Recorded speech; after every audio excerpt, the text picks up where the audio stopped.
Good evening, people. It's Monday night. It's 10 o'clock and it's grounded football time. It's not just grounded football time, it's Liverpool grounded football time. And tonight I'm joined by my usual co-hosts. Doug, how are we doing, mate? How are you today? Yeah, I'm good. I've had a really good day, and been looking forward to this seat all evening. So hope you're doing well. I know you're very invested in this, mate, and I'm very grateful for that. And you and Rack always ask me about it. It's really nice, which means we're not doing a bad job. How are you, Rack? How's things with you, buddy? Yeah, good, Steve. Not too bad. Busy at work, but finally the football started, so we've got something great to talk about rather than the usual nonsense. So yeah, looking forward to it. And our guest for today, first time on the show, is Luke from the 1892 Reds podcast. How are you, Luke? All good, thanks, Steve. Thanks for letting me come on. Hope you're doing well, everyone. Just buzzing over the weekend result. I mean, what a start for Liverpool, and obviously seeing Man City drop points and us go three above them is an excellent start to the season. It's mad, isn't it? Because before we get into the Liverpool side of things, there were no draws at all in the Premier League at all this weekend, which I think is a first. So we've got half the team, half the league is on 3 points, and half the league is on nil points. So half the league are bottom of the table, really, aren't they? So it's kind of a bit of a mad situation. I've never seen that before, and do you know what? I hope it remains that way. I hope that football is fluid and attack minded as it's been. We'll get into a little bit about our rivals later. So I hope you watched your rivals' games because I did, and we'll get into them, and I'll designate each of you with one of our rivals to speak about. So if you watched the game, great. If you didn't, you're just going to ad lib it, guys. That should be fun. So we'll start with get straight into the weekend's game. Obviously, away fixture against Norwich City. I went on with you, Doug, didn't I? Last Thursday, we pre-recorded for Friday, which if you can make sense of that, you're a better man than I am, but we did. And we did a little bit of a talk about what might be the situation in that game. And I kind of suggested it would be Norwich's welcome to the Premier League party. I think it was to some degree. I thought for 20 minutes they were combative. They got in behind us once or twice. And then the know-how and the extra ability came to the fore. So I'll start with you, Doug, actually, because obviously it was your pod that we last discussed this. Give us some positives from the game, please, mate. Matip, I think what I keep saying this, and I think we keep saying this, that Matip, when he's fit, is one of the best defenders in the Premier League. I think there's no doubt about that. Matip playing 90 minutes against was absolutely fantastic. Keita playing 82 minutes. I know obviously people will say Naby Keita, etc. But you have to say that I think some of the play we passed the ball really well, I thought. Especially Salah to Firmino for the second goal. And one thing you don't do with Mo Salah, you don't give him space to score. Nice to see Jota on the score sheet as well. Thought Ox had a good game, and I thought Tsimikas for most of the game, he did have a couple of edgy moments. I thought he was good. Nice to see Trent back, and I thought Van Dijk looked pretty boss as well. It was the perfect start to the season for me. Nicely succinctly put, Doug. Thanks for that, Luke. Tsimikas. We've come away from Doug's given us a sort of an overview of the game. I just want to kind of touch base with you guys on a couple of the players. Apart from the clip round the ear from James Milner, which I'm not sure how I would have reacted to that, but he got one anyway for his troubles. Thoughts on the Tsimikas performance? How did you feel about that? I mean, just as you said, mate, if I was clipped around the ear by James Milner, you've got to be doing something wrong because, he's the utmost professional leader in that team. But apart from, obviously, Henderson when he's not playing. But Tsimikas, I think he was pretty good. I think you've seen from pre-season, I think he's had a decent pre-season. I mean, when he's had to play, obviously it's unfortunate that Robertson's out. So Tsimikas looks like he's going to play the next couple of games. But, you can see that he's definitely working alongside and Andy Robertson in training. He does like to get forward. He's very comfortable with a bit of link-up play with the forward players and the midfield players. I think in the first half he was quite good coming forward. He was trying to whip some balls into the penalty area. Like, there wasn't, for me, there wasn't like hopeful crosses. I think we see that a little bit last season where he came into the side. It was, he would get the ball and then just try and play a ball in there and it's like it would be overhit or something like that. But I think you can tell this season he's definitely worked hard in pre-season, and I think overall the game against Norwich, I think he was pretty good. I think, as Doug mentioned, once or twice, I mean, he was obviously a bit out of position or he was a bit stuck under the ball. But no, I think a solid performance from him, and I'm looking forward to him playing against Burnley. So yeah, onwards and upwards for him. I think he's done pretty well. Staying with you because we've spoken about this before. Obviously, Simicast, his first season wasn't really what he wanted it to be. Picked up COVID, picked up an injury. I'm of the opinion that because of the way our back four fell apart, and at times he was probably the most senior member of our back four. Do you think that's the reason why Klopp resisted the temptation to play Simicast a bit more often? Yeah, possibly. I would agree with that. I mean, it's just. I mean, just staying with Simicast, I think he's definitely going to be, in my opinion, playing the next 3 or 4 games. I mean, Robertson's injury looks going to be. It looks like a lengthy one, but it could be a scenario with Simicast as well, where because Robertson, when was it Moreno got injured, and then Robertson came back into the team, and then he stayed in the side because of some good performances, and I think under Jurgen Klopp, I think it's. I always believe it doesn't matter if you're Mo Salah or if you're Simicast, you're not guaranteed to start any game. You've got to play well, and you've got to be playing well on a consistent basis. And who knows? Like Simicast could play well for these 3 to 4 games and give Klopp a bit of a headache. And that's what we want as Liverpool fans, and obviously, you want that competition. So yeah, I would definitely say he's sort of at last season one of maybe the senior sort of players in that defensive unit. But as I mentioned before, onwards and upwards for him. Hopefully, he does well and gets the results we need for us. No, fair enough. Fair enough. Coming to you, Rack. Obviously, Big Virgil played.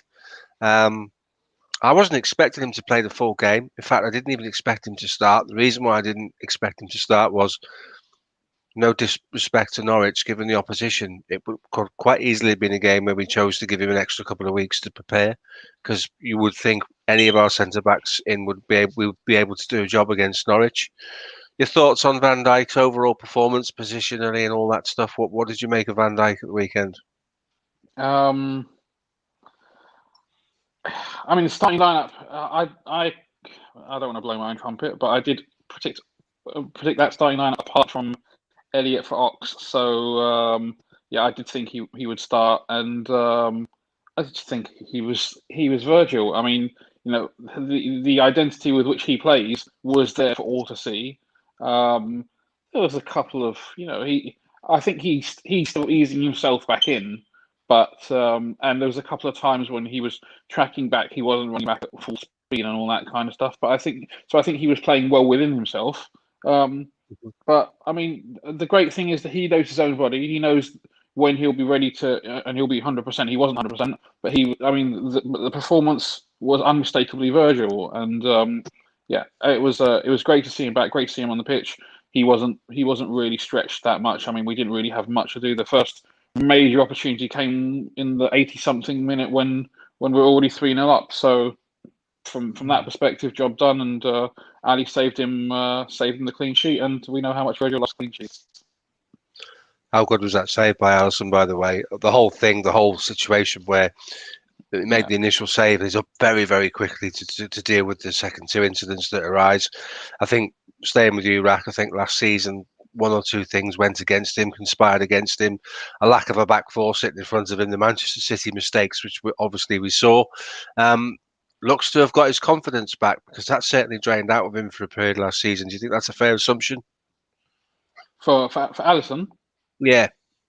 Yeah. I mean, there's a good guy on Twitter. I think his name's John Harrison. He's a goalkeeping analyst, and he talks in depth about the way that he plays, and specifically the way that he's he kind of played for that particular opportunity that Norwich had, and he had nothing but praise. And he would have, because Ali's the best in the world, and the thing is with goalkeepers, and that guy Harrison mentioned it a few times, and it's become a bit of a cliche now. You can go as a world-class goalkeeper for 80-85 minutes and not have anything to do, which by and large he didn't have anything to do. But not only did he come up with a crucial, I mean, in the whole context of the match, perhaps not, but he came up with a world-class save at point-blank range and had the reactions to then recover and make another couple of saves following that. Yeah, and that's the mark of a top quality keeper, and he's ours. So, yeah, I think Ryan's on form tonight. That's about the he is. 77th message off him already. His keyboard's on fire at the moment. So, evening, Ryan. Stay positive tonight, son. Please, no more slandering of Joe Gomez, or you'll get blocked. Luke, coming to you again. The midfield surprised me. I thought it. Looking at it initially, I was a bit concerned. Then, when Milner picked up a yellow card 10 minutes into the game, what were your thoughts on the midfield, and in particular when Milner picked up his yellow card, because that had him on the back foot for most of the game, didn't it? Yeah, I mean, Milner's no stranger to a customary yellow card, of course, but to be honest, slightly concerned a little bit because of how early it was in the game. I mean, I think there was a few times when Norwich tried to play in behind and tried to play sort of into our wider areas, and that might, when Milner picked up that yellow card, it might have sort of allowed Norwich to push a bit further forward into those areas. So, in that sense, maybe affected it a little bit. But to be honest, I think, James Milner as an individual, I think he's professional enough. He's got a yellow card. He knows when to go in and go out of challenges, for example. I think Ox, as Doug mentioned earlier, I think Ox was okay. I think he worked hard. I think, we didn't really get to see the best of him. But, I mean, it's good to see that he's looking sharp. He looks fit. He looks like he's going to be available for selection, hopefully, if he stays fit. And the same goes to Naby Keita. I think Keita looked a bit more involved in the game. I think when Fabinho came on, just a bit more security defensively, so we can push a bit further forward to get him with the front three. But yeah, I think it looks good for us as well moving forward with that selection headache, you say, because Thiago's to come back, Henderson's to come back. Fabinho is going to look likely to start. So, it looks good for us. And I think the midfield three that played against Norwich played pretty well. And yeah, I think quite professional, as Dave put in one of the comments, a professional Liverpool performance. Who was your pick of the midfield for you, Luke? Do you know what? I think overall, I would probably have to go with Keita. I think just because of the pre-season, I think he's continued that work, that hard work, and I think he's continued to stake a claim, really, because as Liverpool fans know, it's a massive year for Naby Keita. He has to stay fit. He has to put in some big performances. He's only got, just under 2 years left on his contract, and he's seeing the likes of Fabinho, Henderson, potentially the likes of Salah maybe getting a new contract. So surely he wants to be a part of that situation next season or maybe this year. So I would probably go Naby Keita for that game Saturday, and hopefully it continues. Yeah, he has a history of getting in front of the game, doesn't he? In front of the ball, and I think he worked really, really hard on that. Because if we cast our minds back to that fateful night when we went to Real Madrid's B team ground and basically lost the plot, he more than any others lost the plot that night, and obviously, I think that cost us the tie in the end. So Doug, coming to you, I've got to be honest now, and this is a little bit controversial. I thought James Milner struggled a bit at the weekend. I thought there were times he played on the stretch when other midfielders wouldn't have played on the stretch. So it's not controversial really to say that. We have to look at our team and say what we feel. I just want to get your thoughts on James Milner. He's approaching 36 now, and the legs don't last forever. For me, he's been playing on the stretch for 12 months. What did you make of his performance? Because no disrespect again to Norwich, it was Norwich. It's not a Chelsea, a Man City, or a Man United. What do we do with him, and what are your thoughts on him as the season progresses? Yeah, I think the thing is with Milner, like obviously the early yellow card, I was a little bit worried that he, might have got, a second yellow. But he's obviously it's not his position. That that central defensive midfielder position is not really his. Look, Milner 36. I think this might be his last season. I don't want it to be.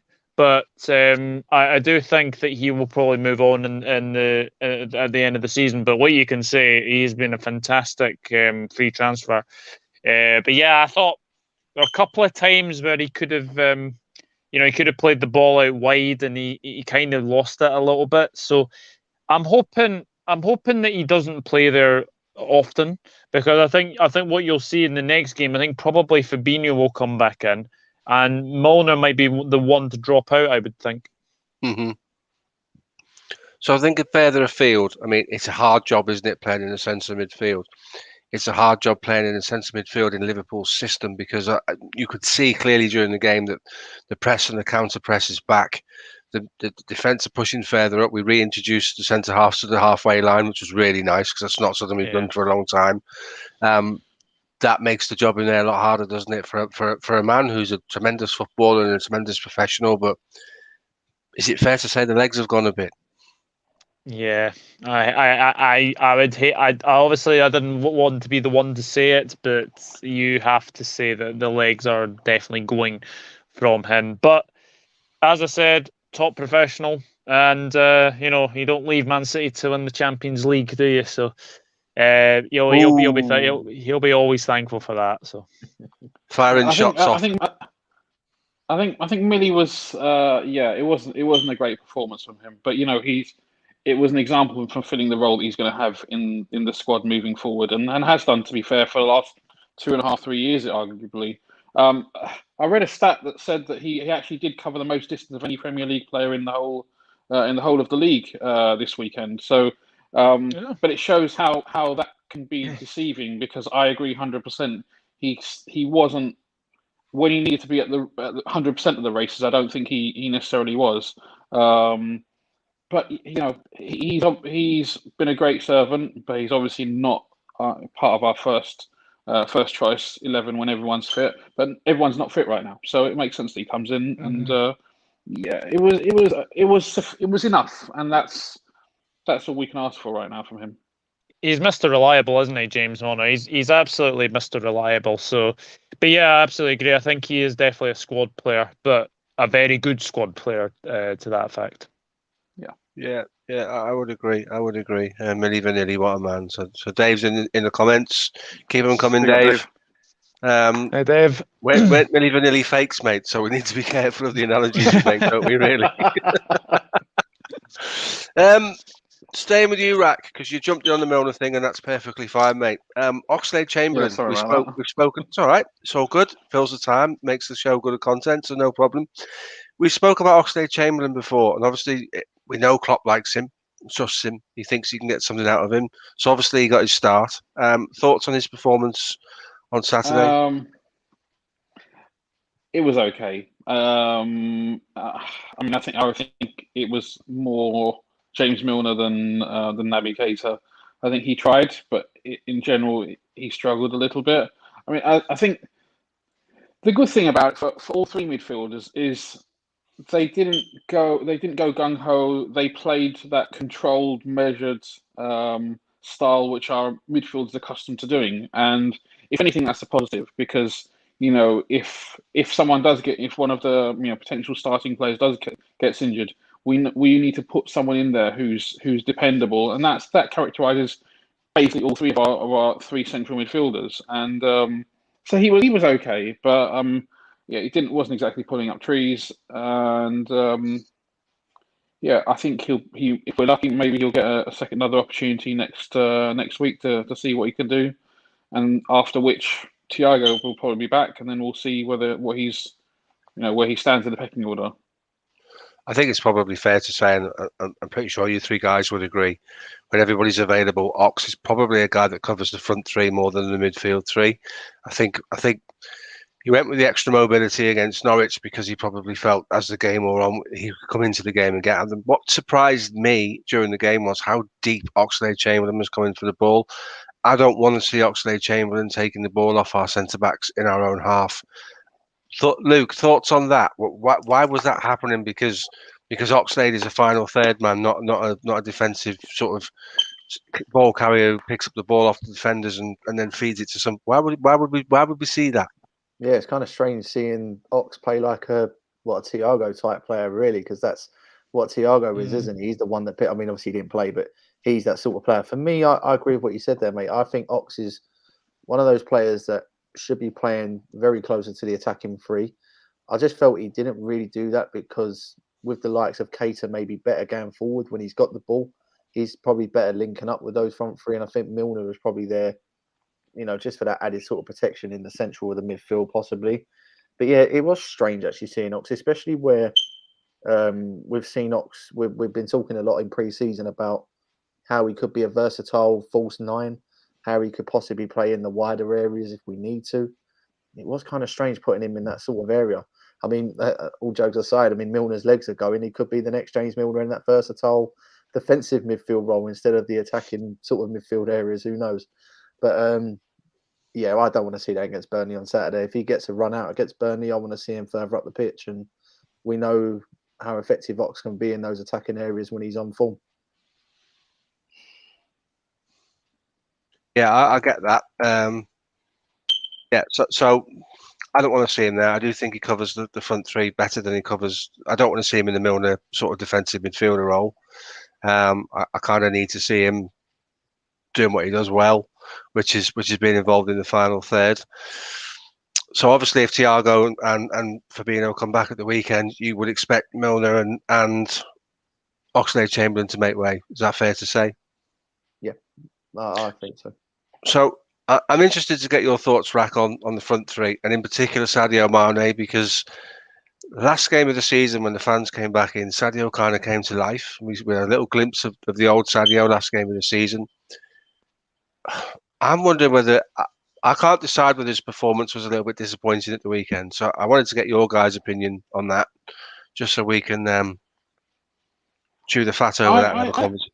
Yeah, I actually thought Sadio was okay. I thought he played quite well. I mean, he was threatening. He wasn't taking players on, all the time, but I thought he was progressive when he needed to be. He passed it when he needed to, and I mean, I did see some people criticise the performance, but I thought he did. I thought he was good for first game of the season, and I don't think anything to necessarily get too concerned about at this stage.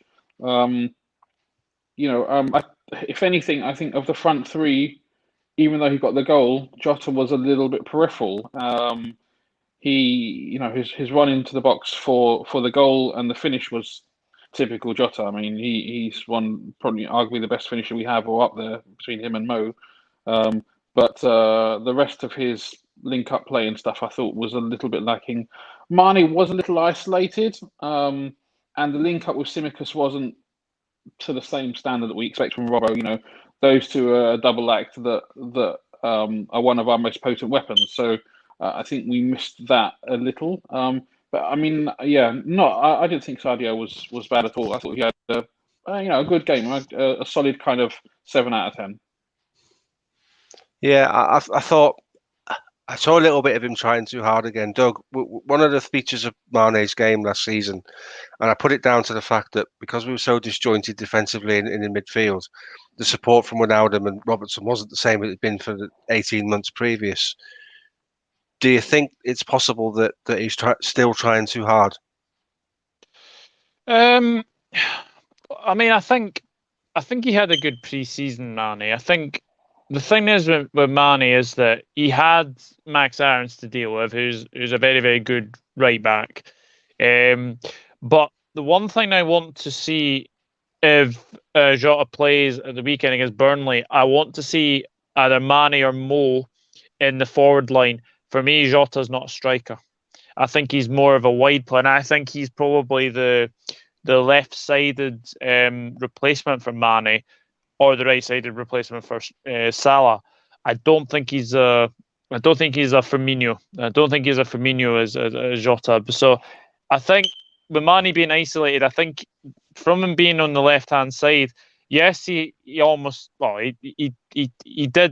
did kind of set up. He kind of slipped for the Firmino goal, but I thought his all-round play was good. He was actually looking quite electric down the left-hand side. Is he trying too hard? I think with a rejuvenated Mane, I think you've got a very, very good player in there. And I think at Anfield on Saturday, especially with the fans behind him and the fans being back, I think he'll thrive upon that. And I think those players with Firmino, Firmino and Mane are the type of players that actually thrive under a crowd. I think they will have a good season. I'd like to think you're right. Luke, taking Indiana's comments there, Mane will come good this season. Jota won't let him slip up. I totally agree with Doug that Jota is a competition for Mane as opposed to Firmino. First of all, do you endorse that sentiment? And secondly, does Indiana have a good point with regards to Mane being looking over his shoulder because Jota's now fit? I think so. I mean, we all know how good Sadio Mane is. Like when he's, as Doug said, rejuvenated, and we need that competition. Like with Mane, especially from his performances last season, it wasn't up to scratch. Every player obviously needs that dip in form, and he obviously had a lot of, obviously having COVID, and he had a few other off the field problems, etc. But that affects players in certain ways. But I mean, going on his performance Saturday, I think he was pretty good. I think he worked well with the team. You can clearly see that he wasn't just like trying to get into them areas and then just like trying to waste the ball like by taking audacious shots or passing it when he shouldn't have. I generally think Mane looked quite good. I don't think he tried too hard at certain times. But I think I agree with what Doug said. I think that Jota is a wide player, more left-sided on that sort of wide on that front three. Hang on, guys.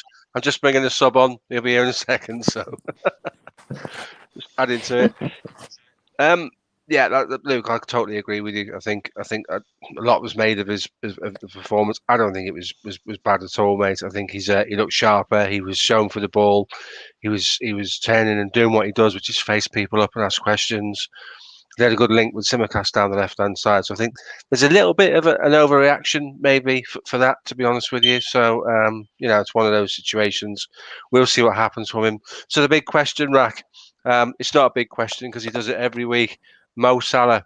Talk us through Mo Salah's game. I mean, Salah was great. He was involved in everything positive in an attacking sense. Obviously, got the goal. Just was a constant thorn in Norwich's side. The thing is, when Salah gets the ball, the natural instinct for the opposition is to drop because his dribbling isn't always the best, but he either he can go at you, he can play a pass, or he can. I mean, he's just. I can't think of any more superlatives that do him justice because he's just that good. I mean, he was brilliant and was a big part of why we won the game. And yeah, I like I said, I don't really know how to articulate it any better. His finish was brilliant. I mean, that's when we saw the Mo Salah of the first season. That shot from the edge of the box going into the top corner of the opposite side. When he starts scoring those, that's when you know you've got an on-form Mo Salah. When you start scoring those, and when you start scoring those, the little chips over the goalkeeper as the goalkeeper's, coming out like he did against Alisson. Both of those goals were typical that he did against Alisson in that Roma semi-final. And the idea of perhaps having an on-form Salah at the start of the season should strike fear into the hearts of every opposition team, every opposition manager, and every opposition team. Yeah. Mate, you've been getting some. Hang on a sec. I just want to deal with this. Rack, you've been getting some banter here, mate. So I want you to answer that. I had a bit of a haircut the other day, but it came out a little bit too short, so hence hiding it with the cap. But yeah, thanks, Mo. Thanks, Sam. Yeah, big up to Hussam. Big up to Hussam. What I was just going to say is Mo Salah has become the first. Sam, you've definitely got more hair on your chin than I have on my head. There he is, evening, Ryan. How are we? Evening, guys. How are you guys doing? You good? Right, listen, this is positivity, okay, mate? The first time you do the I'm negative, mate, you're out of here. Mate, you see me on the group chat. Wow, I'm on smoke after the other day, man. Can't wait for the Premier League title trophy parade in May, bro. Hendo lifting that second title in front of our fans. You know, I'm all over it, bro. It's happening. Believe, guys. Believe in it. Believe. So whilst we've got you, because I've done this with other guys, talk us through your thoughts on the performance, mate. Now, you know what it was with the other day, yeah? Is that I looked at that midfield, I was like, shit, I'm actually scared in it because I was like, that midfield, like, we could actually get overrun, and I don't really... They're three midfielders who I think we actually should have sold in the summer. if I'm being honest, who we were playing. And it was like, oh, but what I was impressed by is the fact that even all the games last season, and the reason why I felt different about this one was like every game last season, even the games we won, I never felt comfortable throughout the whole 90 minutes. Do you get what I mean? Like, I remember 1920, right? The 1920 season when we won it, literally every game I was just relaxed, sitting back. Like, I was just waiting for us to score in it. I never felt in danger of the opposition at any time. And that kind of felt the same against. I know Norwich are shit in it. Like, Norwich are terrible. But at the same time, I just never felt uncomfortable at any time in the game. And that's why I was like, that gave me 1920 vibes. And that's why I'm on smoke, because literally we got a whole team back. We've got the best goalkeeper in the league. We've got arguably the best right back in the league. We've got the best centre back partnership in the league by a mile. Like, I don't think anyone comes close to Van Dijk and Matip for me. Like, to me, they're two world-class defenders in it, like, for me. And, you know, Tsimikas, I thought Tsimikas played all right in it. Like, I think he's a good backup left back, to be fair. Like, I thought he was decent positionally. There were a couple of times they got crosses in, and he was just in the right position to clear them, like, a few times in the first half. And he's decent on the ball. Midfield was pretty shit until, like, Fabinho came on and just settled it down. And then our front three, no matter how much I criticise them, they're guaranteed goals at the end of the day every season, to be fair. And like, when Firmino came, and I've said for time Firmino should be starting ahead of Jota. Like, for me, he's just a better player to me. And we're just a better team with him in. So when you had and imagine you had Fabinho into starting 11, you had Thiago in, you had Robertson in. If we keep our players fit, most of them for the season, I think we've comfortably finished above Chelsea. And I think we finish above City, especially if they don't get Kane. Like, so literally, I honestly think if we keep our players fit, we'll win the league. Like, I genuinely believe that. So Indiana's just suggested in contrary to your conversation about us having the best central defensive partnership, Indiana thinks that's going to be Harry Maguire and Raphael Varane. But this one's already proven. There's one fundamental problem there. It's called Harry Maguire. So that can't be because of, you're relying on Varane covering his mistakes to make that equation work for me. But Matip's better than Maguire for me, and this one's proven. Van Dijk and Matip are proven. They won us the Champions League. They played a big part in us winning the Prem. Harry Maguire and Varane ain't played each other yet. Ours is already proven. They've proved it together. They've won the two biggest trophies together.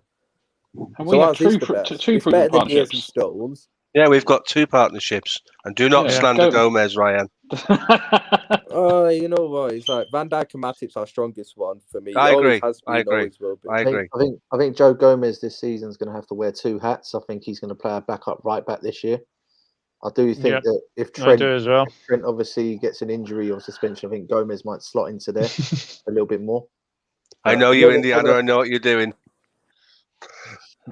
I mean, whether that's the best thing to do, I don't know, but that's what. Well, listen, we just witnessed the start of the greatest season in Liverpool Football Club's history this season. Trust me, it's happening. We're going to win the Premier League, the Champions League. Might not get too giddy. We're going to win the FA Cup. League Cup, we'll just put our youngsters. Probably won't win that, but like, trust me, I've got big hopes for this season still. Trust me. We should do. Right, it makes a change to hear you so positive, Ryan. It really does, because you and me have had beef over your negativity before, mate. You know what it is? You know what it is? You don't know me. You didn't know me during like 1819 and 1920. You won't believe how much smoke I was on in those 2 years. Like, honestly, if you think I'm bad now, I was on smoke in those 2 years. Like, I was unbearable. Like, I was like going into every game. I can't believe it. This is the mature, mellow Ryan. Honestly, I was going into every game telling my mates, I wonder how much we're going to win by today, innit? Like, that's what I was on 1920. We're going to finish fourth with an FA Cup according to Indiana. That's all right. Yo, there's plenty of. More than what Man United win the FA Cup since I was 6 last time we won the FA Cup. I ain't seen it properly. I want to see us win the FA Cup.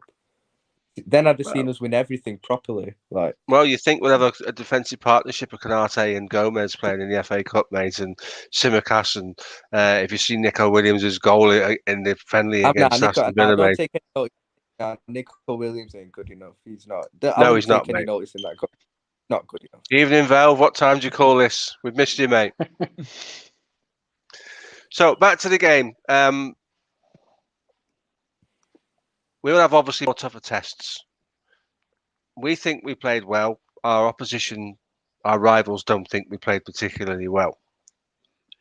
I often think you watch your own team in a totally different perspective. So, football rivalry is all about watching Manchester United or Manchester City play, and we'll get to those two in a minute. And you absolutely pull them to bits. Being honest, out of 10, I'll go around the room. What do you rate the performance? Let's be realistic about this now, because it was Norwich away, and I'm sure there's plenty of room for improvement. So, Luke, if you're scoring Liverpool's performance out of 10 against the weekend, what are you going to give it? 7. Okay. Because I do, as you said, I think there's a lot more for improvement, and I think we didn't have, our fully first 11 now. I think a professional 7 out of 10 for me. Okay. Doug? I'm going to go slightly lower. I'm going to go 6.5. I think there were areas where we can definitely improve, but there was a lot of positives from that game. Matip especially, I thought he was absolutely outstanding. I'll get on to him soon, don't worry.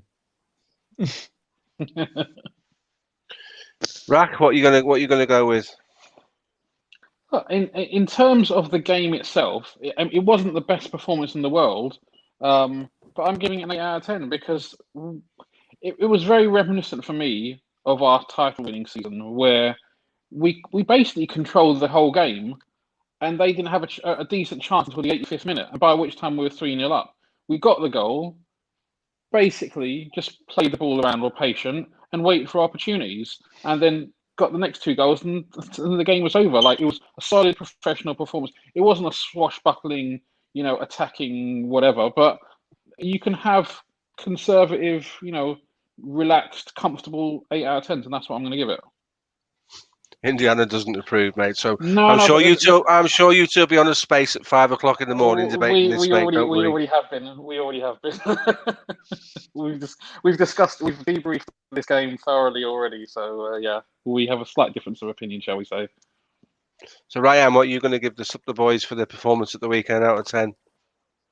I agreed with Doug. I'd go 6.5 because, like, to me, it's the fact that we didn't even play amazing, but it was just like Rack said. That's why last night I was on a show on Southampton City Q&A, and I was saying that I think we'll win the league if we keep our players fit. And I was getting into arguments. He's getting heated, and I was like, bro, like, you don't understand. Like, last season, even when we won all those games at the end of last season, like, we weren't playing that great. It wasn't convincing. It was like end-to-end football. We were shaky. It was uncomfortable to watch. This was like 1920, like Rack said. This was 1920 vibes, where even we didn't play well. We had a shit midfield on our worst midfield, let's be honest, and we still controlled the game comfortably and got a comfortable 3-0 win. That's why I think we could genuinely win the league if we keep our players fit. So, and the fact that you had Thiago, Fabinho, Robertson in, Firmino from the start, like, it's a proper formidable starting 11 that have done it before, that only won it 2 years ago.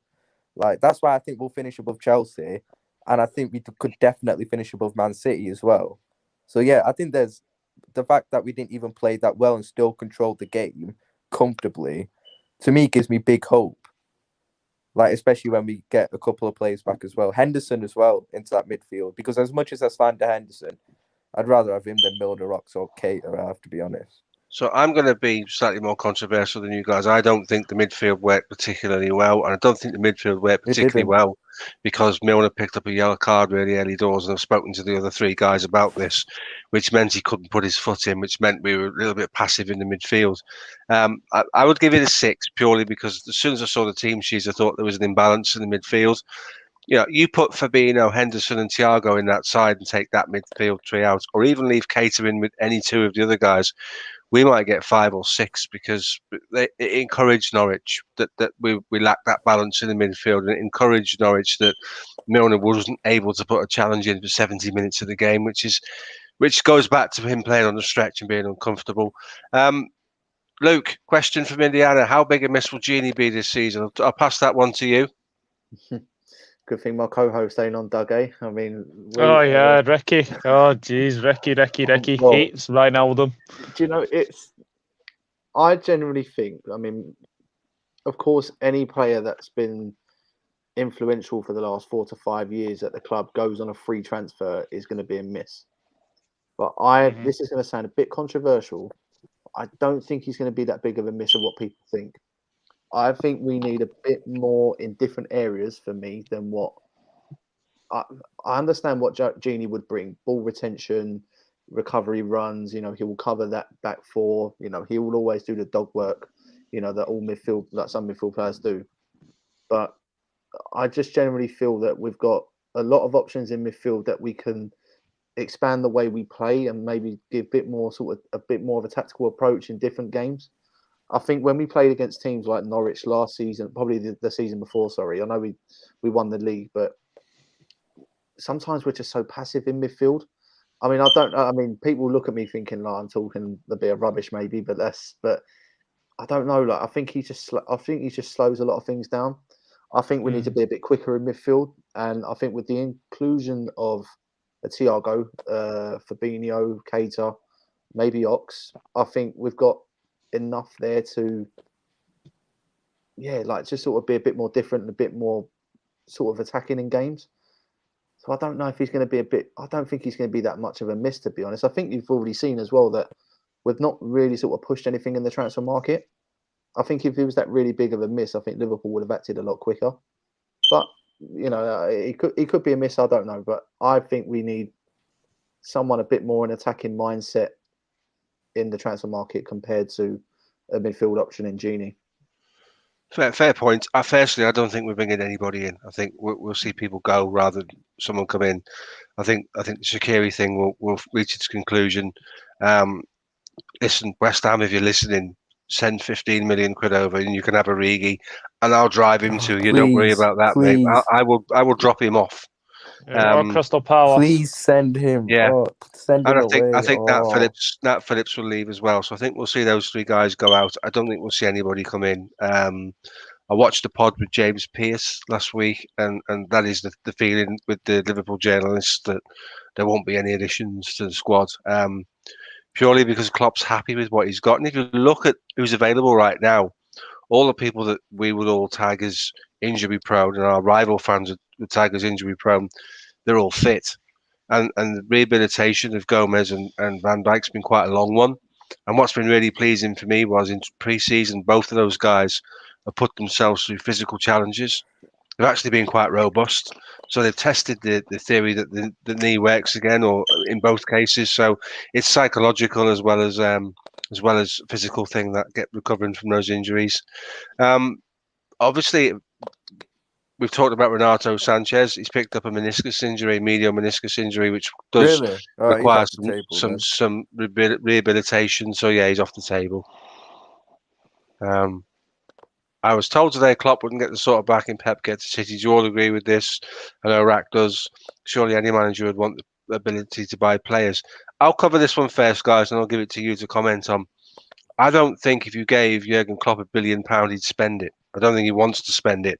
I think his idea winning the championship would be to buy an Andy Robertson, to buy, a Mo Salah or Sadio Mane at the prices that he paid for them, and go on and develop them into world-class players and win the league without spending all that money. That's always been his MO. Look at how much he paid for Lewandowski when he bought Lewandowski. But for a dust cloud, Lewandowski would have been a Blackburn player, not a Dortmund player. Steve, I agree with you, but at the same time, at least give him some money to spend. At the end of the day, they're literally Would you say Klopp knows his own mind? Would you say Klopp knows his own mind? Does, but give him some, instead of being linked with Jared Bowen and these guys. Yeah, that's in the nose on Twitter. You don't believe that. I'll put Jared Bowen in the same situation as like an Andy Robertson or a Genie Wijnaldum. I mean, these players were no ones. I mean, we signed them. I know, but Premier League winners. But can Klopp keep doing that? Do we expect Klopp to keep making these? Right, if he was unhappy, mate, he'd say so. He's a man. He's his own man, isn't he? He's his own man. If he was unhappy, he'd say so. If you gave Jurgen Klopp 100 to 150 million in the transfer window, and he signed 2 to 3 world-class players, and they didn't perform, the amount of stick that Jurgen Klopp would get is, it's a different mindset for him as a manager. I agree with you, Steve. I think you give him. I'd give him something, but like nothing in what Pep gets, because that's just embarrassing for me. I think Yeah, Klopp look, does it his own way, and I think Klopp does want to work with world class players, but he says it all the time. The first when he has a recruitment need or he has a need within the squad, the first place he looks is within the squad itself. He doesn't automatically go and look in the market. And even when you're looking in the market, it doesn't. It's not necessarily a question of, going out and spending 60 million on every fullback that you see. I think the way that the guys at the club work is they work in sync. They have a budget that they work to, and they work in a sensible manner. I mean, maybe they want a bit more money, but I don't think anywhere near they want anywhere near the kind of money that Pep is spending, for example, or some of these other guys. So I think it's just about having a balance. I mean, Klopp's not one for extremes either. He's always pretty chilled and pretty relaxed, and he'll work with whatever he has to work with, and he's quite philosophical like that. He did it at Mainz, he did it at Dortmund, he's doing it with us. That obviously works for FSG, but as well, and it works within the way the club is set up, but. I can't see a situation where Jurgen's ever spending like 400 million or something across 2 windows or anything like that you may see Pep or guys at Chelsea do, for example. It's interesting. Indiana says that. So I was on the space yesterday, and Indiana said that he thought Klopp was the best manager in the Premier League. You can expand on that a little bit because there probably aren't any better managers outside of the Premier League. So it's quite a glowing endorsement of the manager. To win the Premier League, to win the Premier League in the way that, well, that's fair enough. To win the Premier League in the way, there are arguments now with £918 million team, and you can't score away at Spurs to side in that performance. There are obvious questions about Pep, and we'll get to that in a bit. With regards to Klopp, if you asked him, do you want to spend £900 million and build a team of Harlem Globetrotters, or go and buy some players you can mould and shape? That's Klopp's MO, mould and shaping players. All of the Dortmund side that went on and achieved loads. Marco Reus was unheard of before he went to Dortmund. Aubameyang was unheard of before he went to Dortmund. Nuri Sahin was unheard of before he went to Dortmund. It's about pulling these players in and develop them. And I agree, Klopp is clear completely. Totally agree with you, Indiana. So with regards to that, we'll discuss Man City in a little bit because there's a topic on that I want to get to. So you'll have your opportunity to speak about that. But this is a Man United fan telling us that Klopp is clear. So soak it up, guys. Inject it into your veins because it's good stuff. It's what we need to hear. So we will talk about the rivals, and I'm going to give each of you a rival, and I want your thoughts on their performance at the weekend. I'll start with you, Ryan. And can I have City? Please, can I have City? Yeah, go on then. So, yes. Talk to me about Man City at the weekend. What you see, what's the future hold for them? Harry Kane, Raheem Sterling, players like that. Where are we at with City? There's one particular player that I want to get in on a lot. I didn't get the chance to in Sarkson City last night because some stuff went on it. But with City, they started off the game really well. I thought Grealish looked good. I do think Grealish got a bit of slander. I actually thought he played pretty well for City, to be honest. I thought he was their best player. But other than that, they created a lot of chances, and that's when you thought you need Harry Kane on the end of those. I don't think that, like Ferran Torres, I don't rate him in it. I think he's pretty average, to be honest. I can't lie. I don't rate him that highly. And then I don't think they'll get away with a false 9 again this season, especially with Liverpool keeping their team fit, having Van Dijk, and they will be a lot better. Chelsea have obviously strengthened, so I don't think City will get away with that. But I actually thought City, whilst they played well first half, I thought second half they were toothless. And it reminded me a bit of the Champions League final, where in the second half they went 1-0 down and they just did not look like scoring at all. Like literally, they just lacked so much in the final third in terms of creating chances. And it was the same yesterday. They went 1-0 down, and they just literally didn't create really anything after that. And I know they were missing players like De Bruyne, who was on the bench. He came on, but at the end of the day, they just lack something a bit for me at the moment. City, if they get Kane, I think they have to go and get Kane now. I don't think they win the league without Kane now. I really don't. I don't think there's any way they can win the league this season without a top class striker. Now I think they're at that stage where they really need to go and get Kane in the next week or two. And it's like with City, I also want to say Ruben Diaz. That's the player I wanted to get onto as well. All I've heard the last year, world class defender, comparing him to Van Dijk. and obviously he got torn apart in the Euros. Torn apart, was probably one of the worst defenders at the Euros, in my opinion. And literally yesterday, he wasn't all to blame for the goal. Let me put that. Ake was to blame for that goal as well, the way he let Son cut inside. But that, whatever that was, what Diaz did for that goal, I don't know what it was. Literally, He was playing I had dodgeball, mate. He was playing yeah, dodgeball. exactly. I had people telling me, making excuses for Diaz, saying he wasn't at fault. Come on, man, that's the most pathetic attempt at a block I've ever seen in my life. Like, I don't know what he was doing. Like, he didn't even make any touch on the ball. Why at all. Ederson isn't diving either? I'll never know. Yeah, but for me, Ruben Diaz, for me, talking about him world class, comparing him to Van Dijk, for me, that's why I get onto him, because I'm like, this guy's overrated. He's a good defender. He's a good defender with a lot of potential. He's young, but don't compare him to Van Dijk. He's nowhere near as good as him. He's not even as good as this guy as well. Literally, this guy's better than him as well. Clear of him. Yeah, Matip's top 5 centre-backs in the league, by the way. I don't care what anyone says. He's better than Diaz. He's better than Maguire. He's better than these guys. Like, for me, only Van Dijk and Thiago Silva are better centre-backs than Matip in the league. For me. Those two are the only ones I can think of who are better. So on the City game, I take your point about Diaz.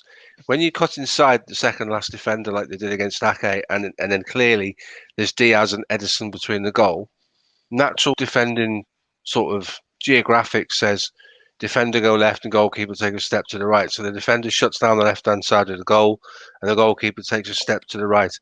It's like Diaz fell over his own feet. It was absolutely mental to watch. Never seen anything like it in my life before. It was bizarre. Absolutely bizarre. But do you know what, Steve, as well? It's when I was going in on Diaz yesterday, people were telling me, City fans, oh, it's because he's playing with Ake and, Mendy and these crap. Well, how can he be compared to Van Dijk when Van Dijk was making Lovren look good next to him and was doing bits with Lovren next to him? Like, how can you compare them? The top defenders are the ones like Van Dijk who make crap ones next to them, like Lovren, look good in it. And if Diaz can't make Ake look good, then Diaz ain't a top defender. He's not world class. He's not on the level of Van Dijk for me.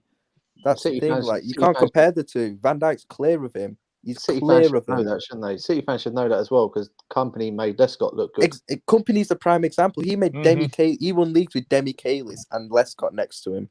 That's why for me, personally. Yeah, also for me, I rate Company above Terry and Ferdinand in terms of, I look at what he did in terms of leading the team and who he played with. So, Terry, whilst Terry and Ferdinand are top defenders, Ferdinand benefited from having Vidic next to him as well, and Terry benefited from having Carvalho next to him. Company had Demi Kalis and Lescott and still won leagues. That to me is the sign of the top centre back for me. And that's why Diaz cannot be compared to Van Dijk. It's not close. Can I just weigh in on the City debate? I thought City were shocking. I absolutely thought they were shocking yesterday. Why on earth, like, Pep overthinks things? Like, the starting lineup was absolutely ridiculous. I'm gonna say that now. How you've got Nathan Ake instead of John Stones is ridiculous enough. And how you got Benjamin Mendy, who is stealing an absolute living at Manchester City, can't defend to save himself, looked so out of place yesterday. You've got Grealish either, I think, on the right-hand side of midfield or the left-hand side. I think someone can correct me for that. Ferran Torres doesn't work up front. Raheem Sterling should not be anywhere near that Manchester City side. His form since the Champions League final has been ridiculously bad. Yes, he may have had a good Euros, but... his form before the Champions League final was bad. Yeah, it was. It was very bad. He should never have picked him for the Champions League final. Yeah. People were shocked he picked him. So his form was that bad. I think the thing is with City is that, I think I said this last week, you can play all the nicest passes in world football, you can pass teams to death, but if you don't have a striker that scores goals, you're going to struggle. And Manchester City, that's their 5th straight defeat at the Tottenham Hotspur Stadium. Yeah, it's a shame they can't play there every week, isn't it? So Ryan, do they find, or anyone, do they find the money to buy Kane? They've got to, haven't they?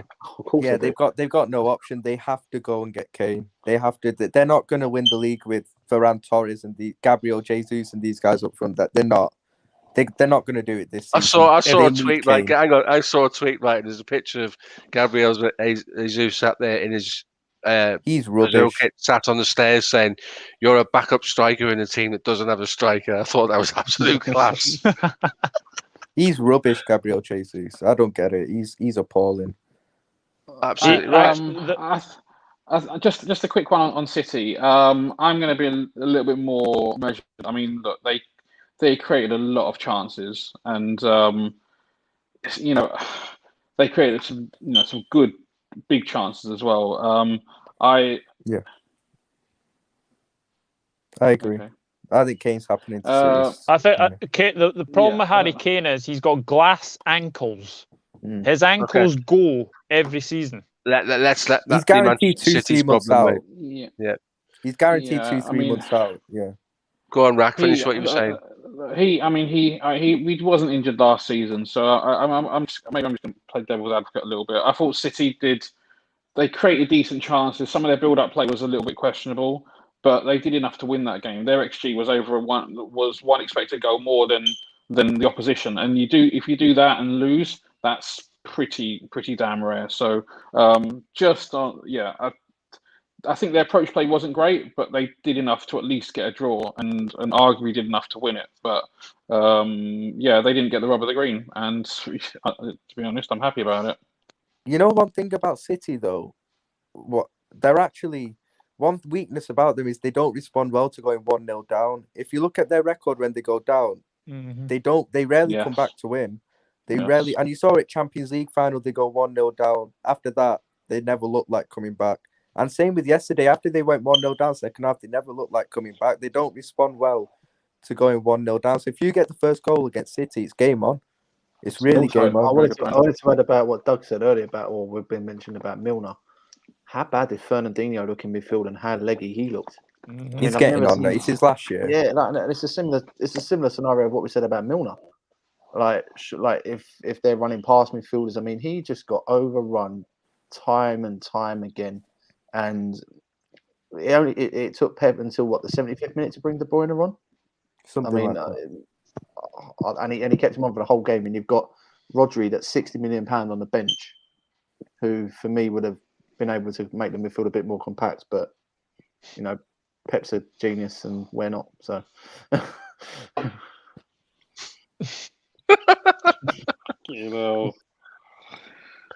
Oh dear! I'll just give you a moment to digest that one, boys, before we move on.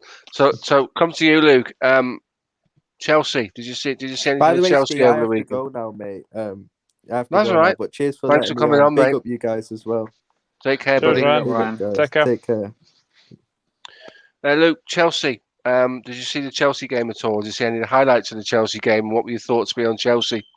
I did. I mean, most of my in-laws are all Chelsea, so I get it all in the neck all the time. But they were professional performance from Chelsea. I mean, you expected them to get the result against Palace. They've got a good record at home. It's usually away from home that they struggle against Crystal Palace, but I didn't expect Chelsea to lose this game. And I think, I know it's only one game, and obviously it's going to be, they've got the Lukaku coming in next weekend, and obviously they're going to be playing us in a couple of weeks' time. But they are going to be a threat this year. I think Thomas Tuchel's. I mean, they've had the best defensive record since Tuchel came in out of any team. Harry's transformed that team in the space of 6 months from a team that was leaking 2-3 goals a game, and now they look like, as I've just mentioned, they're the best defensive team in the Premier League, in my opinion. I think Chelsea played pretty well again. Just didn't really allow Palace into the game too much. Got the goals that they needed early on, and they look a very dangerous side to play against. So I don't know what else to say about that. I think with Chelsea, what Tuchel's done basically is play players in the positions that they're accustomed to, and I also think that in someone like Timo Werner, what you've got is, and I said this on a previous space in a previous pod before, is someone who keeps your opposition's back line honest. Teams like a Manchester City or Liverpool, we want to push their back line up and squeeze the game and control the game. Werner stops you doing that because he makes intelligent runs. We all know he couldn't hit a cow's arse with a banjo most times he gets in front of goal. But the fact of the matter is, he makes intelligent runs and he keeps your defence honest. So what he's done for Chelsea is what goes on in front of the back four is much more effective. He's got players playing in the right positions. He's got Kante doing the right thing. Jorginho's form has improved since he came to the club. Mason Mount is playing in advance of those guys, and with Havertz and obviously Lukaku added to the mix, Chelsea will be in the shakedown for sure. Absolutely. What we're waiting to see is all new managers get found out. All new managers' systems and the way they play get found out, and it's how Chelsea react to that. But we should be considering title challengers because they absolutely are. So it's a really interesting one, and I think there's 4 real teams in the shakedown, and obviously we'd be one of them. So coming away from that, I want to touch on the Manchester United game. And before I hand it over to you guys, since I joined this channel, which was originally a Manchester United channel, which is now opening its spectrum up to other teams, I kind of watch a bit more of Manchester United than I ever would, purely because I interact with the likes of Indiana and Rachel and people like that. What you need to put into perspective is, yes, it was a good performance, and they'd have beaten 80% of the Premier League with the way that they played. But Leeds put a central defender on a man marking job in midfield on Paul Pogba. I don't understand that at all. And he got nowhere near him. I didn't think Leeds were at the races. So with regards to my thoughts on Manchester United, and I'll open it up to you guys, is got to play Pogba and got to play Bruno. Bruno should be a false 9 for me, for Man United. He proved at the weekend his ability to spin and go into spaces up front was really, really, really a key tactic. And obviously Pogba can find anybody anywhere on a football pitch, but you can't give Pogba that kind of space. So it's a tremendous win for Manchester United. It's a real good springboard, and I can say that, as a Liverpool fan, we all got 3 points. They got more goals, one more goal and a goal difference than we did. So that's neither here nor there. But we have to put into perspective Leeds' performance. I think Leeds need to reassess their tactics and play differently for different teams. They are tailor-made for Manchester United. They are an absolute nightmare for Manchester City. So looking at the game, Doug, your thoughts on what you expect from Manchester United this year? I don't think you'd disagree. I think they are challengers, but how real is that challenge? I mean, it was a good performance. Don't get me wrong. I think Leeds were so open though. Like they didn't learn their lessons from last season. They were so open last season as well. McTominay, Bruno, and Pogba had a field day in that midfield. And I absolutely agree with you. I don't agree with the central defender playing, the marking Pogba. I thought it was criminal. And actually, when you look at, I mean, Leeds did actually start pretty well, and I thought they started pretty well. Rafinha went down the right hand side. I think they had a couple of corners to begin with. Bamford was very isolated. I think Maguire and Lindelof did really well to marshal him out of the game. Well, the ironic thing is Leeds have probably scored the best goal of the game. Luke Ayling was an absolute thunderous strike into the top corner, but you have to say you know you are rubbish if Fred scores against you. That is a certain thing because I don't rate Fred, and I know Manchester United fans don't rate that McFred, but obviously Ollie likes it. But it was a good performance. My only worry is Ollie. I think you have to say it. He gets to finals and then he completely bottles it completely. So I think they will be in and around the top 2, top 3, but I think they will fall short because of if Bruno gets injured. I think that's just about it for me. If Bruno gets injured, yes, they've got Cavani, yes, they've got Sancho, yes, they've got obviously Rashford is out at the moment. Greenwood is clinical as anyone, and I think they will be challengers. But I do think they will fall short if they do get a serious injury to Bruno Fernandes, because I think he makes them click in that midfield. Yeah, I mean, we said it before about the space he had, but it is worth, even as Liverpool fans, I think if you watch the highlights of that game, you have to shout out Paul Pogba. He was immense. I mean, his Oh, ability to his brilliant. passing is ridiculous. I've said before, and I'm not ashamed to say this. He's got every attribute to be the best at what he does in the world.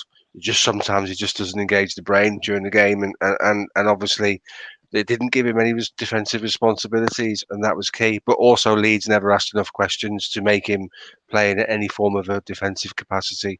Rack, your thoughts on Manchester United?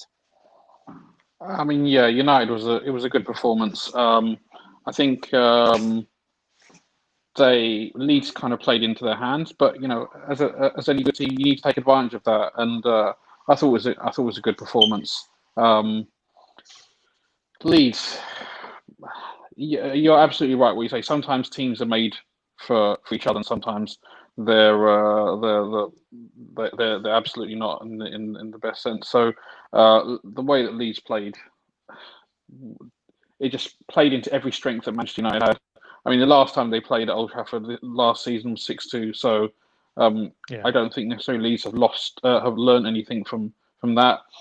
But I guess maybe Bielsa sees it as okay.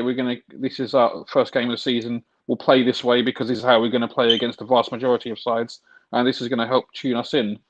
I mean, whether you think that logic is sound or not, I think is debatable. But certainly, you can only beat what's put in front of you, and United dispatched Leeds with relative ease. So yeah, you got to respect it, I guess.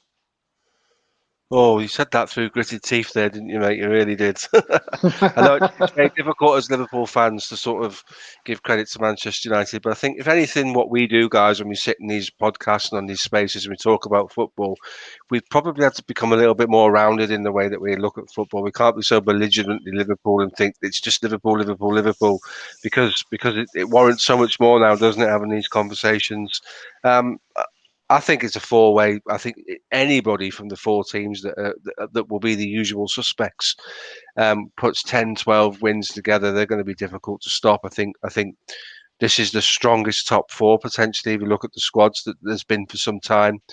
And whatever the permutation is at the end of the season, it'll be really interesting to see.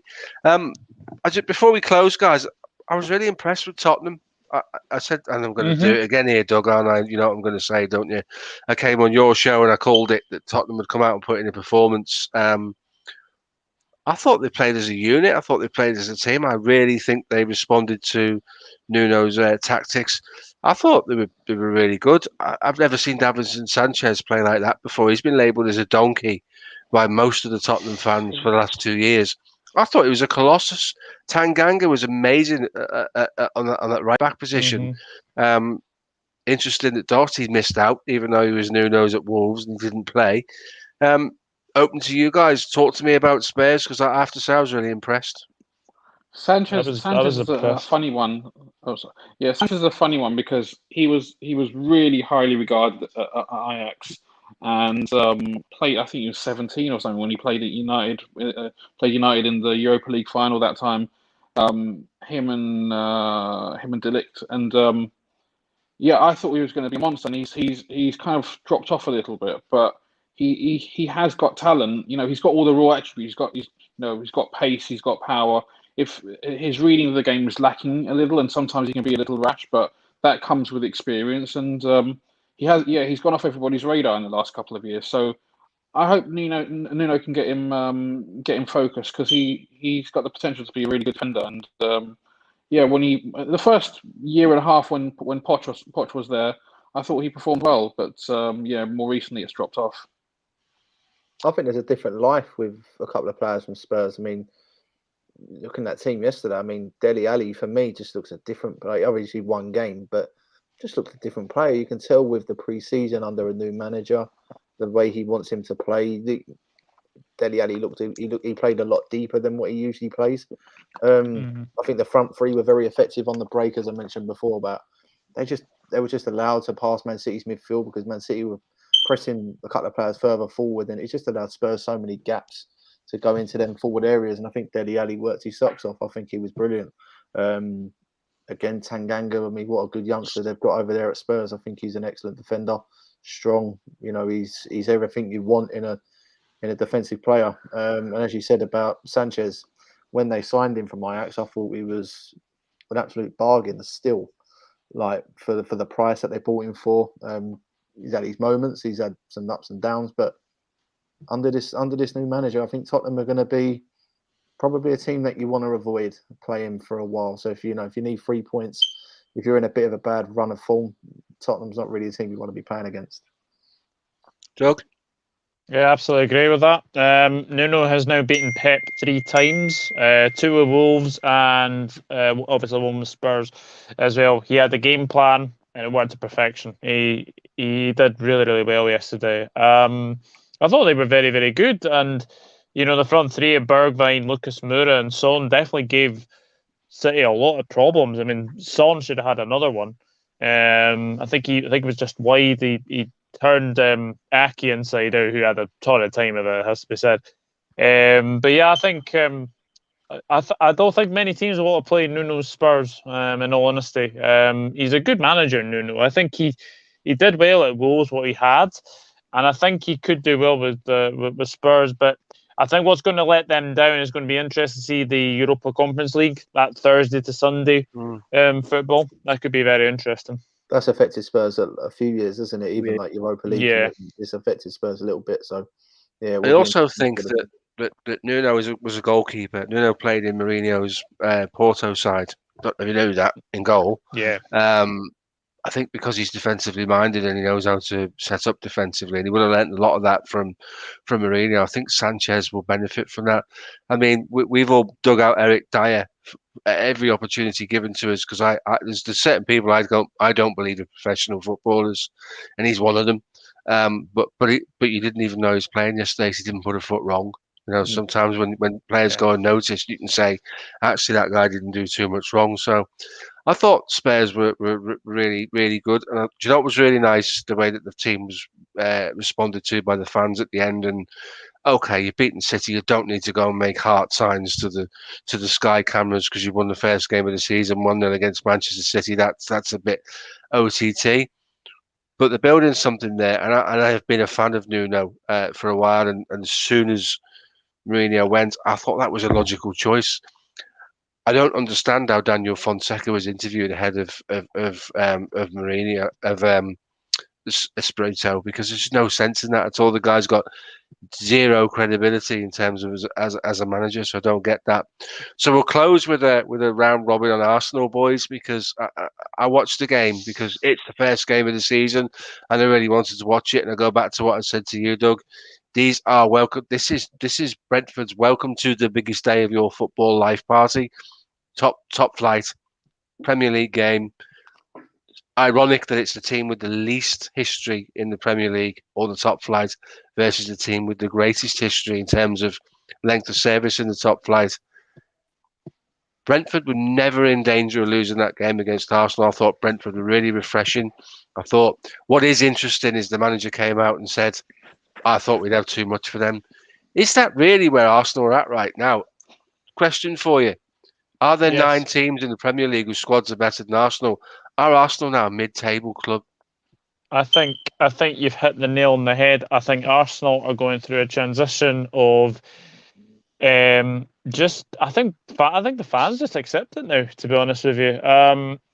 I've seen people actually predict them to be as low as I think 11th or 12th, which I don't think will happen. But I still think they'll be top 10. But they're going to be in towards the end of the top 10, if you know what I mean. But what I will say, I thought so made up for Sergei Canos. Didn't really work out with him at Liverpool. For him to get the first Premier League goal of Brentford's season was very, very good. The defending for the second goal, I mean, if you're asked if it's like schoolboy defending, or like you'd expect a goal like that to be on like the school grounds or something like that, not in Premier League football. It just reminded me of the Stoke days. Remember Rory Delap's long throws? Mari, White, and Leno were in no man's land for that second goal, and Brentford thoroughly deserved, and actually could have been a lot more as well. look, Arsenal, I know we're missing the Lacazette and Aubameyang, etc. But Doug, they don't add much. They don't add much. They really don't. Lacazette's a guy who plays within what they call the lines of the box. I find Lacazette very frustrating to watch because when he was at Lyon, for me, he was a prodigious finisher, but League One at the time was dreadful. Let's be honest.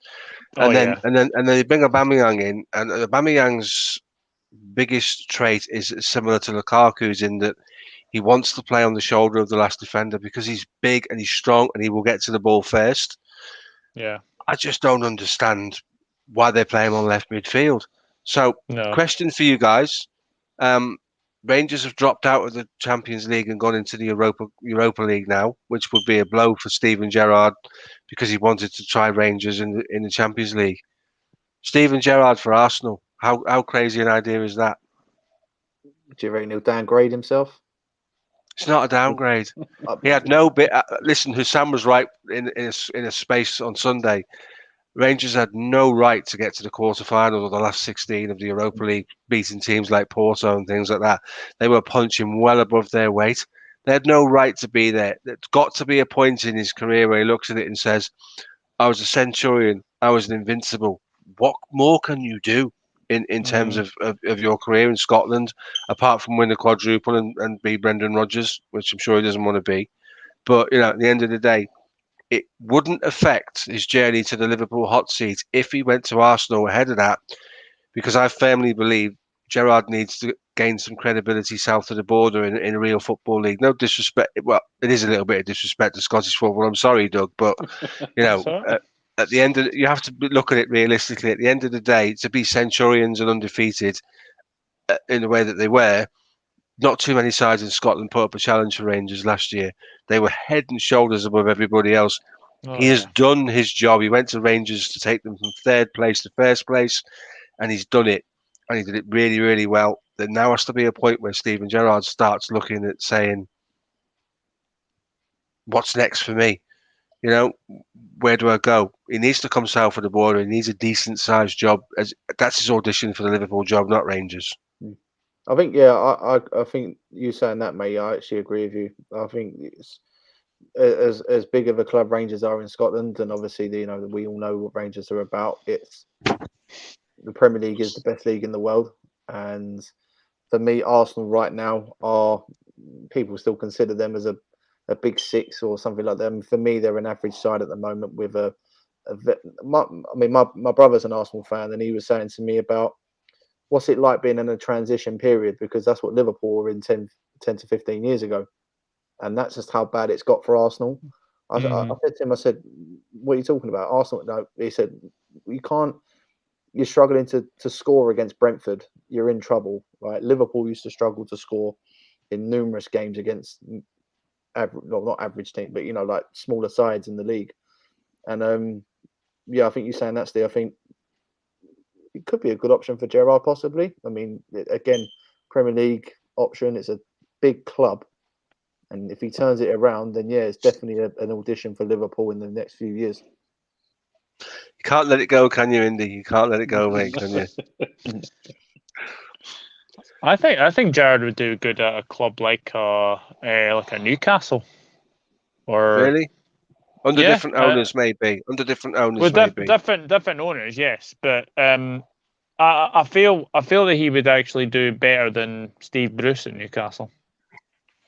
So let me ask you a question, Doug, because you are into your Scottish football. I've seen you. I think Gerrard gave Rangers an identity. I think Gerrard restored some football and identity and a pattern to play and a system to Rangers. If he went to Arsenal now, so let's say, for instance, the board decided, Arteta, you can't have this. This isn't good enough. He's in a no-lose situation because surely it can only get better.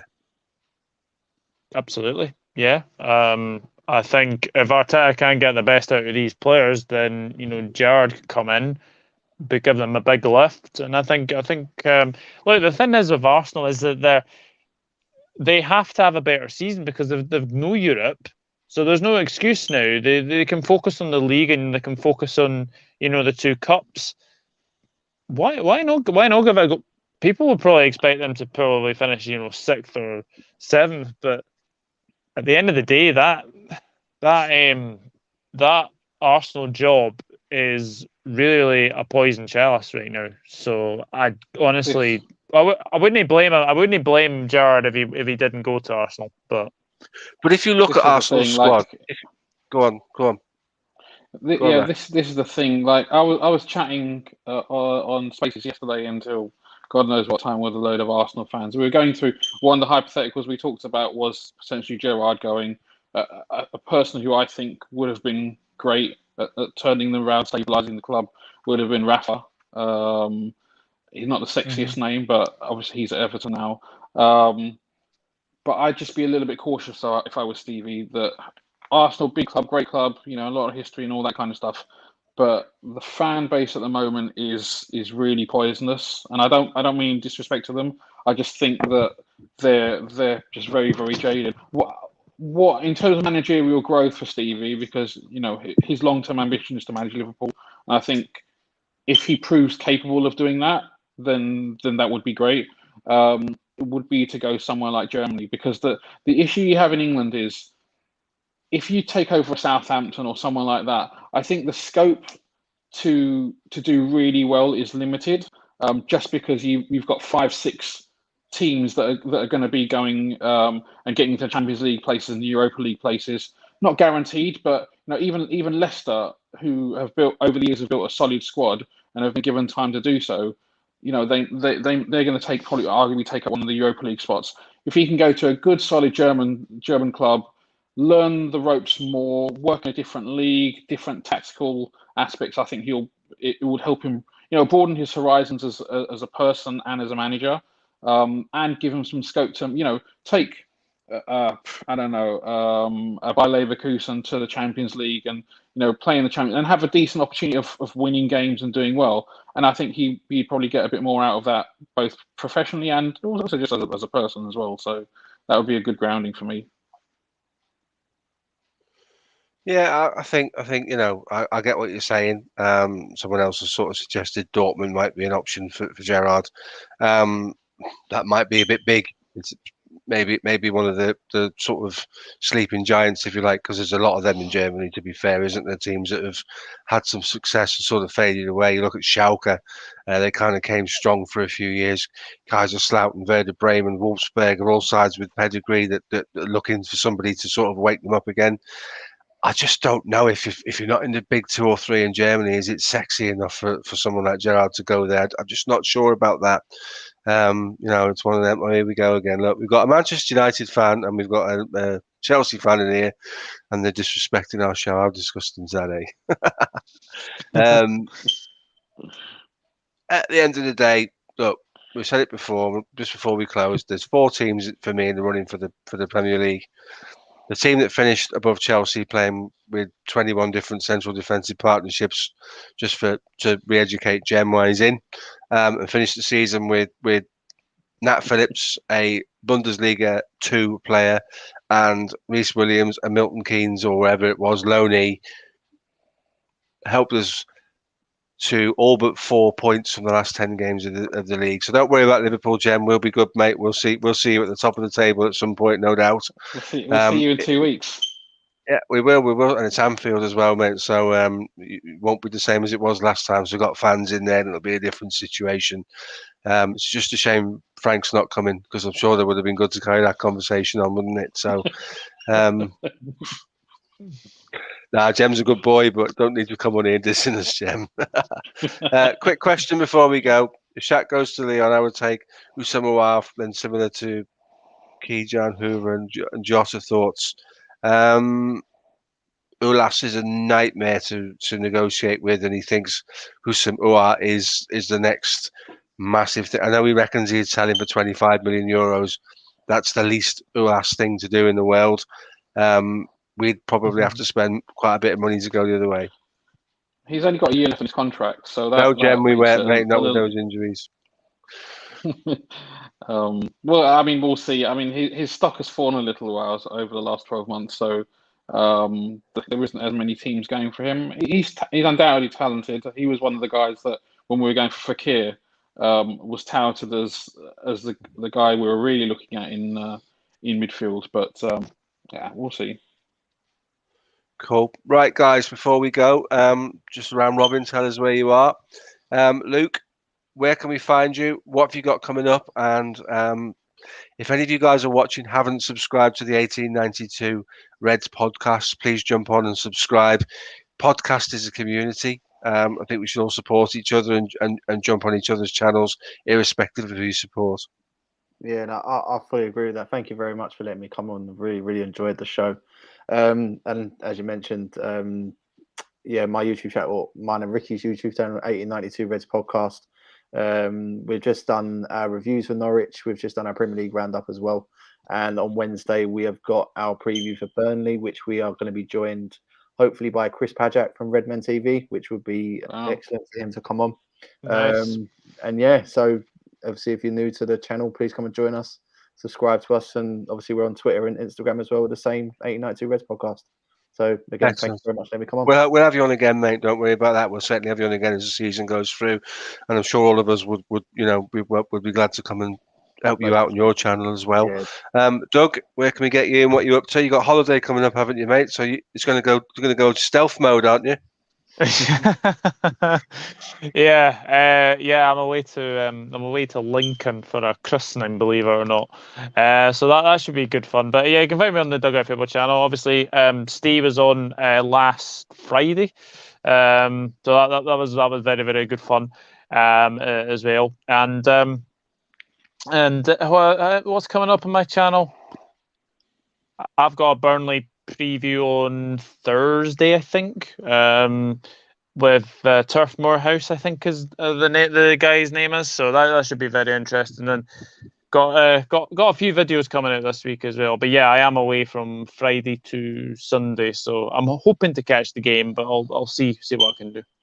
But more importantly, you'll be back in your seat next Monday night, yeah? Oh, absolutely.